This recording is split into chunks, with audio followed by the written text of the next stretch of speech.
Entonces, para seguir rápidamente, presento a Carlos Mayé, candidato a doctor en filosofía y director de la carrera de Arte y Conservación del Patrimonio de la Universidad de San Sebastián. Su ponencia lleva por título Gaudí, más allá de Barcelona, liturgia y forma en el horizonte del modernismo catalán. Muchas gracias, Carlos, por estar con nosotros. Ya. Buenas tardes a todos. Mi presentación va a ser bastante breve. Yo creo que es muy poco lo que puedo aportar después de las tremendas presentaciones que me precedieron.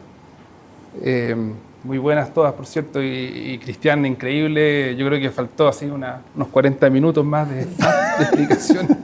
Así que fantástico. Yo soy arquitecto. Yo soy director de una carrera que es la Universidad de San Sebastián, para los que no me conocen, que se llama Licenciatura en Arte y Conservación del Patrimonio. El día jueves tuvimos nuestras primeras 2 egresadas. Yo soy magíster en patrimonio, he trabajado en patrimonio muchos años, en verdad toda mi vida profesional, y estoy estudiando ahora un doctorado en filosofía, también aquí en el Instituto de Filosofía de la Universidad. Ya estoy en la etapa de investigación o de tesis. Yo creo que debería terminarla este año, pero con los tiempos y los asuntos, yo creo que ya pasa por el próximo, pero eso no quiere decir que uno no siga investigando, obviamente. Y precisamente eso es lo que yo quería compartir hoy día y aproximarme. O sea, yo no voy a hablar de Gaudí, de frentón. Voy a hablar de un problema que hay en torno al tema de Gaudí, que es cómo desde fuera, cómo se ve Gaudí en lo internacional. Hace poco, y no me quiero detener en ese problema, hubo unas cartas al Mercurio, que me imagino que todas las vieron, entre arquitectos, sobre ese asunto. Si va a ser patrimonio, a propósito de la pregunta que hizo Camila, ¿va a ser patrimonio o no? ¿Por qué tenemos que nosotros hacernos cargo de estar entendiendo este asunto fuera del ámbito de ser especialistas en temas medievales? Me parece que eran preguntas como súper interesantes de plantear, de redactar y de conversar acá. Entonces, algunas de las preguntas que yo me hice para la presentación era: ¿puede la arquitectura contemporánea, el arte, seguir produciendo estructuras de sentido espiritual? ¿Puede? ¿Ya se puede algo más? No sé, después de Wagner o de Mozart, ¿se puede hacer más música? ¿Puede un programa normativo, un ethos religioso, sobrevivir mediante nuevos lenguajes estéticos? ¿Se puede? ¿Puede la modernidad y lo que ha dejado la modernidad a la arquitectura del siglo XX, que le gusta mucho a las escuelas de arquitectura, por cierto? Por eso, Beatriz, ahí está, por eso a nosotros los arquitectos no nos gusta lo medieval, es como una cosa como de las escuelas, eso en todo el mundo por si acaso, se llama la Jugendstil por si acaso, eso. ¿Puede la modernidad convertirse también en soporte de contemplación? ¿Puede llegar a eso, a pesar de tener tanta fe? Entonces, esas son las preguntas que yo quería como compartir con ustedes, de manera un poco desordenada, pero bueno, es parte del asunto. ¿Cómo se hace aquí? Ahí está. Entonces, yo estoy estudiando un asunto que tiene que ver con, varios saben que yo tengo una cercanía muy grande con los benedictinos, con ese mundo, por eso a algunos les dije que los cistercienses después se transformaron, hay como peleando con los cistercienses y los trapenses que veo por ahí, que después se transformaron en una mega empresa de venta de lana, de miel. Entonces, de hecho, las hermanas de Quilbo, que yo las conozco mucho, soy muy amigos, venden las mermeladas de Quilbo y son un éxito en el Líder. Entonces, al final terminan en eso estas cosas monásticas. Bueno, y tienen en Quilbo, por ejemplo, tienen unos hangares con frigorífico, es espectacular, o sea, se lo quisiera Soprole. Entonces mi exposición parte como de esta hipótesis sobre el arte. ¿Es capaz el arte contemporáneo, la arquitectura contemporánea, todos estos elementos que nos dejó la modernidad en la estética en todo el mundo? Porque estamos tratando de hablar fuera de ese mundo catalán, con la liturgia, con lo que hemos visto hoy día, transformarse en verdad en una influencia actual, futura. ¿Puede hacerse cargo, puede traducir ese mundo espiritual y ese contenedor? Entonces, es muy preciso el asunto que yo quiero exponer, que es como la obra de Gaudí puede ser comprendida no únicamente como un episodio singular del modernismo catalán, sino como parte de una tradición más amplia de reinterpretaciones contemporáneas del espacio sagrado. una tradición donde la arquitectura, la imagen, la liturgia intentan traducir un programa espiritual muy antiguo hacia los lenguajes estéticos que vivimos hoy en día. O sea, las redes sociales, Instagram, TikTok, etcétera, del siglo XX, siglo XXI. En ese sentido, el problema central no consiste, a mi parecer, solamente en explicar a Gaudí desde el punto de vista histórico, sino que consiste en preguntarse por la transferencia de su programa normativo. ¿Cómo se transfiere el programa normativo? Entonces, es decir, ¿cuál es la posibilidad de trasladar determinadas disposiciones espirituales de, por ejemplo, no solamente haya la luz o el silencio? Yo estoy estudiando el silencio. Esa es mi tesis es el silencio en la historia monástica. Pero la contención moral, la interioridad, la gravedad moral, el castigo, por ejemplo, la contemplación, hacia estructuras formales contemporáneas que evitan eso precisamente. Entonces, estas imágenes que yo voy a estar cursando son parte de esa investigación, la mayoría son imágenes que yo mismo he sacado.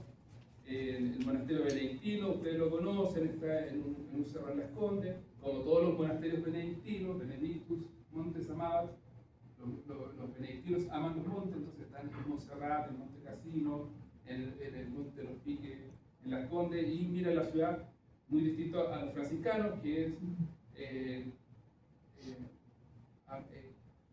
hay una frase como medieval como Benedictus Montes Amabat, Francescus Ovidum, no sé, no me acuerdo ese, pero que Francisco amaba a los pueblos, San Ignacio las grandes ciudades y Santo Domingo amaba la educación. Y los benedictinos se van a los montes. Entonces, la posibilidad de trasladar esa gravedad del aspecto emocional que subyace al programa normativo católico es creo que el principal desafío de la arquitectura de Gaudí. Entonces, y quisiera comenzar aquí con este conjunto de ejemplos latinoamericanos. Yo quiero mostrar Las Condes, benedictinos de Las Condes, que son programas normativos, que el mismo programa normativo de Gaudí, pero llevado al mundo del arte moderno, de otros que yo he estudiado, que quiero compartir y que son bastante inéditos, que son a Gabriel Chávez de la Mora, que es un monje benedictino, mexicano, Premio Nacional de Arquitectura de México, que lo estudió mucho, que los monjes, el padre Gabriel, el padre Benito, el actual el abad emérito, que ahora es presidente de la Congregación del Cono Sur, lo conocieron. A Gabriel Chávez de la Mora, a otro monje benedictino o sea, no un monje, un artista vinculado a los benedictinos de San Paulo, de Nuestra Señora de la Paz, que se llama un artista que se llama Claudio Pastro, a Pedro Subercasó, quiero explicar la escuela pobleonense, y de ahí tal vez esbozar la misma pregunta, o trasladar la pregunta que hizo Cristian León al final, si él fue el canto del cisne o no. Entonces quisiera mostrar estas imágenes. Ahí los benedictinos desarrollan una arquitectura muy moderna, estrictamente apegada al programa normativo de 1919, nacido en la Bauhaus, una geometría abstracta, una síntesis material, una ausencia del ornamento, una economía formal que remite directamente al horizonte cultural abierto por las vanguardias del siglo XX y particularmente por la racionalidad espacial heredada de la Bauhaus, pero el contenido normativo del edificio pertenece a otra temporalidad, que es la regla de San Benito, y por eso se enfoca en el silencio o en la luz. La estructura espiritual organizada en la vida de este monasterio benedictino está estrictamente apegado a la regla de San Benito, es decir, a un programa litúrgico, tal vez, sí, podría decirse litúrgico, pero es en el fondo escatológico, ¿ya? Es un programa monástico que es del siglo V, o sea, recién se había traducido prácticamente la Vulgata y estaba San Benito escribiendo todo esto en latín para la regla San Benito, o sea, son 1500 años, o sea, en el fondo lo que hacen los monjes arquitectos que hicieron la iglesia, o sea, cooptan, así como que roban un programa normativo del siglo XX y insertan en esto un programa normativo estrictamente apegado a la regla benedictina, católico, apostólico, romano, cumple todas las tradiciones había y por haber de antes del Concilio Vaticano II y post conciliares también. Eso es lo más notable. O sea, además cumple todo lo post conciliar y todo lo preconciliar, o la tradición litúrgica, digamos, social. Bueno, por algo los más influyentes desde el aspecto litúrgico del Concilio Vaticano II fueron Adalbert de Bouillet y la Reforma Benedictina. Entonces ellos no solamente hacen una adaptación estética del catolicismo a la modernidad, sino que intentan traducir un sistema disciplinario contemplativo y litúrgico, como hemos dicho, de un lenguaje muy antiguo. Entonces, por una parte tenemos un código espiritual medieval. O sea, a mí cuando me preguntan, Carlos, ¿podemos ir a ver el lugar más medieval de Santiago? Yo voy acá. El único lugar donde suena un órgano a tubos, gratis, todos los días, y no es que tú pagues una entrada. Tú vas a las 6 de la tarde y están compadres tocando un órgano a tubos. Y además está toda la estructura medieval. Por otra, hay un lenguaje moderno, que es súper atractivo para los que no les gusta lo católico y no les gusta el programa normativo asociado a eso, que ha surgido por las matrices agnósticas, racionalistas e industriales, propias sobre todo después de la Primera Guerra Mundial. Las fotografías aéreas permiten observar esta operación con mucha claridad y la arquitectura evita monumentalizar el paisaje, y el conjunto se posa sobre una ladera con una cierta distancia contemplativa de la ciudad. Los volúmenes blancos adquieren una condición casi mineral frente a la cordillera, conversan con la nieve, luego uno ingresa al templo.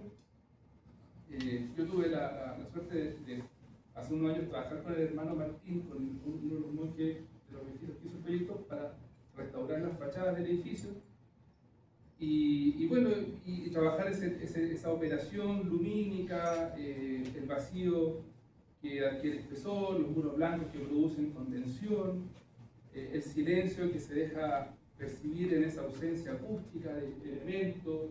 Es el hermano Martín, el arquitecto, monje. Entonces preparan ahí una condición arquitectónica muy bien resuelta y que inevitable, ahí uno puede citar filósofos, teorías del arte, lo que uno quiera, pero en el fondo se configura un modo de habitar. ¿Ya? Configura un modo de habitar y la arquitectura benedictina moderna parece comprender precisamente aquello. El espacio no representa simplemente disposiciones interiores, sino que siguen una idea religiosa, ¿ya? Y produce esa idea religiosa, que eso es el asunto como más filosófico, corporalmente. O sea, hay personas que no necesariamente suscriben el programa normativo de este proyecto y se encuentran con el silencio, se encuentran con la luz, se encuentran con... O sea, yo conozco gente agnóstica que al escuchar las campanas de estos monasterios se convierte y hoy día va todos los días a misa. Entonces, por ejemplo, ejemplos así hay muchos en este proyecto. Por ello, las imágenes muestran recorridos, umbrales, muros desnudos, celebraciones litúrgicas, y no se trata de decisiones compositivas aisladas, sino se trata de una economía sensible, destinada a traducir una forma de vida. Después de esta imagen de los benedictinos, que los que no lo conocen, por favor, asomarse y a ver, ahí estamos haciendo los trabajos de la conservación de la fachada. Ahí está el hermano Martín, que no suelta en ninguna, 98 años y no se le va una. Y claro, aquí, como dice Cristian León, no se preocupó solamente de la puerta, o sea, hay todo un tema con la ascensión, o sea, cumple toda esa estructura que se acaba de exponer muy bien. Y ellos ya estaban viviendo adentro cuando la diseñan. Entonces, es muy interesante pensarlo así, que el problema, claro, no es un problema de Gaudí, ni de la Sagrada Familia, ni de la Edad Media. O sea, es cómo nosotros, desde el fin del mundo, también hacemos eco y traducimos ciertos elementos que Gaudí, digamos, expresó en este proyecto. Entonces, la pregunta es como la que hice al inicio, o sea, ¿puede la arquitectura y el arte contemporáneo seguir produciendo una estructura de sentido? ¿Puede un programa normativo religioso sobrevivir mediante nuevos lenguajes estéticos como los actuales? Entonces, las siguientes imágenes que vamos a ver, nos vamos podemos ir a este mundo latinoamericano, porque a mí me gusta siempre mencionarlo, porque siempre citamos el tema europeo, y hay una idiosincrasia muy propia de este mundo americano. Bueno, estas son unas imágenes de cómo el tema del silencio, la moralidad y las emociones van arquitecturizándose. O sea, hay espacios del monasterio que son para reducir el volumen de voz, otros que son para ya quedarse callados absolutamente, que en la iglesia, pero en el refectorio se dan un taco, conversan algo. O sea, en la biblioteca y en el refectorio, cuando comen los monjes, otro leen. Entonces hay distintos como escalas de sonido incluso frente a ese tema. Así que ahí están estudiadas, no tiene sentido explicarlas, así que vámonos a Chávez de la Mora, en México, o sea, súper lejos, pero también hicieron eco del programa moderno del siglo XX, y Chávez de la Mora, como ya les dije, Premio Nacional de Arquitectura de México, monje benedictino, arquitecto, y desarrolla además como algo que a mí me llama mucho la atención, que es como la tipografía del diseño gráfico, súper influyente, y como que alguien va buscando allá en México, se lo van repitiendo de otros arquitectos importantes, como Luis Barragán, que ganó el premio Pritzker en el año 78, entonces ocupan la misma tipografía de él. O sea, hay un esfuerzo ya en llegar a niveles como súper detallados de ese tipo de elementos, en donde el arte sacro trata de buscar una totalidad simbólica. Algunas de las imágenes que estamos pasando acá son estas son del Santuario de Guadalupe, que lo hizo él junto a otro arquitecto, el Santuario de Guadalupe en el DF, la tipografía que ya les mostré, hay una síntesis cromática entre la relación de todos los elementos y oficios que tiene el espacio litúrgico. Hay una austeridad geométrica, pero sin alejarse de la ornamentación necesaria para la celebración y el culto ceremonial. El elemento de la luz está muy vivo, y revelan una comprensión muy contemporánea de la experiencia litúrgica. Como decía, cabe mencionar a Luis Barragán, que es otro mexicano, que si bien él hizo proyectos de todo y le gusta mucho más a las escuelas de arquitectura, pero Luis Barragán era de la tercera orden franciscana, y cuando Gabriela Mistral fue embajadora en México, creo que tuvieron una relación. Ahí uno podría meterse un poco más también en ese tipo de relaciones genéticas, generacionales. Entonces, buena parte de la arquitectura mexicana ha sido influida por estos arquitectos. Por ejemplo, esta es una parroquia que queda en Guadalajara, en una población, y también ahí Chávez de la Mora hace a propósito, yo lo tengo invitado a un arquitecto que trabajó con él en una charla que vamos a hacer prontamente aquí en la universidad, de formato virtual. Trabajó estas formas modernas. Por ejemplo, este santuario de los Cristeros en el monte de Guadalajara es gigante, está filmado por Chávez de la Mora en uno de los vitrales, con esfuerzo que también llegara a reinterpretar el asunto de los vitrales. Y esto es un templo que cabe en 15.000 personas. Nos decían que la misa se llenaba todos los domingos. O sea, era muy increíble. Este santuario de los Cristeros, él lo dejó diseñado, alcanzó a ver el vitral y se ha ido terminando de a poco. Ese es Gabriel Chávez de la Mora. Estas fotos son muy bonitas porque esta me las pasó el abad Benito Rodríguez, que ahora es presidente y viaja por los monasterios benedictinos en el mundo. Y él me pasó estas fotos que él las sacó del archivo del monasterio del Tepeyac, donde vivía Chávez de la Mora, y que esa es su carta de profesión, donde jura ser monje para todavía. Esa es una oración que tenía en su taller. Ese es su taller en el monasterio del Tepeyac, cerca del DF. Ahí uno puede ir analizando también cómo está ese esfuerzo de buscar una mezcla entre los íconos rusos, así, el modernismo, o la modernidad, perdón. Sí, ahí también está su taller. Es interesante como que también hay un esfuerzo de encontrar como detalles, así como ir a la escala más mínima del arte para poder encontrar esa respuesta y con ciertas intuiciones que no sé si uno puede decir que ellos hayan sido inspirados por Gaudí, pero evidentemente Gaudí hizo el mismo ejercicio. O sea, él trató de reinterpretar esa Edad Media en un momento particular en que yo creo que en la época de Gaudí debe haber sido mucho más, un contrapunto mucho más grande con la industrialización. O sea, la declaración de la Bauhaus de 1919 es una consecuencia ya, no es el inicio. O sea, Gaudí estaba ya en el otro punto. Y yo creo que por eso en las escuelas de arquitectura a nivel mundial se estudia poco, porque no era la arquitectura predominó en el siglo XX. Entonces hay una continuidad como espiritual en el ejercicio y en el esfuerzo de estos artistas latinoamericanos en encontrar esas mismas respuestas. Por ejemplo, Claudio Pastro en Brasil, Sao Paulo, el monasterio benedictino de Nuestra Señora de la Paz, también representa otro de los esfuerzos consistentes en la reinterpretación litúrgica contemporánea. Él fue formado dentro del tema del arte moderno brasileño, muy asociado incluso al comunismo, por ejemplo. Ya basta ver Brasilia y varios proyectos que se hicieron en torno a eso. Entonces es interesante mostrar ese contrapunto, porque su obra evoluciona progresivamente a una síntesis iconográfica cristiana, a una abstracción formal, a una experiencia ritual. En estos murales de Nuestra Señora de la Paz se puede observar esa operación, ese pantocrator, más o menos así como sintetizado. Y hace un esfuerzo de reducción formal. Esta también me las compartió el abad Benito, lo menciono como los créditos que corresponden, pero son imágenes.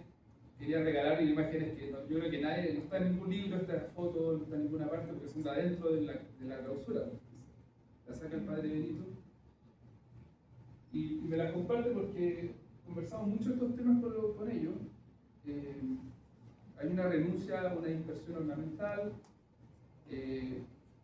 Por ejemplo, esto es uno de los murales en la abadía de Sao Geraldo, en Morumbi, en Sao Paulo, que la sacó también el padre Benito, que está con uno de los monjes. Es muy interesante, como logra como esa experiencia mexicana, no sé, y no es mexicano, latinoamericana, los pueblos, no sé, nacidos de este lado del mundo. Entonces sigue una secuencia que es muy interesante. Y aquí yo salto a Pedro Subercaseaux. Entonces también es otro personaje del siglo XX que trata de hacer un esfuerzo de renovación estética. Porque yo creo que el error, obviamente, que estoy diciendo, el error sería seguir copiando, como decía José Manuel en su presentación, los copistas, como seguir copiando a la Edad Media o el votante o el tema historicista, porque eso es precisamente lo que no convocaría a mucha gente. O sea, yo creo que por eso conté lo del santuario de los Cristeros en Guadalajara. O sea, ellos me decían que en la misa de los domingos pueden tener fácilmente 1.000 personas, 2.000 personas andando por ahí. Pedro Subercaseaux yo creo que es uno de los más influyentes lejos en Chile. O yo creo que ahí hay un momento importante en la estética cuando se estudia bien eso, porque su trayectoria está asociada a la observación, digamos, del arte como en general. Esa es una cruz que me mandó alguien hace poco en Bollenar, en una capilla en Melipilla, y que ni siquiera el libro que salió el año pasado de Pedro Subercaseaux estaba registrado, apareció de repente esa cruz, y permite observar estas imágenes como esa transformación interior, el tema también del nacionalismo. Esta es una de las imágenes del ángel Miguel, que está en los benedictinos, lo están restaurando allá.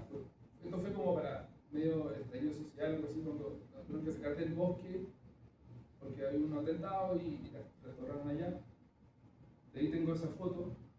Y es muy interesante porque en el caso de él ocurre también algo como muy propio, como el relato historicista o las pinturas historicistas, y después él pasa como a una visión más espiritual. Esta es la batalla de Maipú. Y cuando él ya está decidido, porque él se hace monje benedictino mayor, o sea, pasado los 40 años, estaba casado, le dan la autorización de separarse el Papa, y la esposa entra a las catequistas de Oviedo en España, y él se hace benedictino en Port, que estaban exiliados por Napoleón en Inglaterra, y hace esa de San Francisco de Asís.